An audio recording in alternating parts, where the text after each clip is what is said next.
غداروں سے مجھے نفرت ہے اور ڈرپوک لوگ مجھے مکروہ لگتے ہیں۔ یقین حاصل کرنے کا جنون خیالات کو جنم دیتا ہے۔ دنیا میں کوئی شخص مکمل طور پر غلط نہیں، اور بدنام سے بدنام ترین شخص میں بھی کچھ اچھی باتیں پائی جاتی ہے۔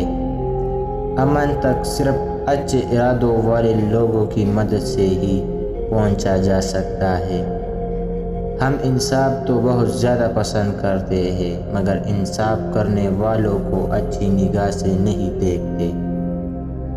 اگر زندگی کو مضبوط طریقے سے گزارا جائے تو اسے ناپنے کے لیے برسوں کا نہیں، اچھے کاموں کا پیمانہ استعمال کرنا چاہیے۔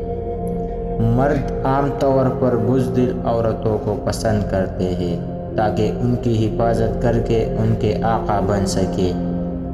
اچھا قانون نیکی کرنے کو آسان اور برائی کے ارتکاب کو مشکل بنا دیتا ہے۔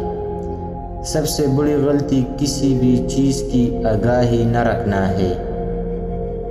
سازش وہی ہوتی ہے جو سازش کے ارادہ سے کی جائے۔ عورت کی سب سے بڑی کمزوری یہ ہے کہ وہ بڑی جلدی اعتبار کر لیتی ہے۔ جب گناہ کا ارادہ کر لو تو خدا کی بادشاہت سے باہر نکل جاؤ۔ وہ مرد بڑے نایاب ہوتے ہیں جو غصے میں بھی عورت سے بات کرنے کی تہذیب نہیں بولتے۔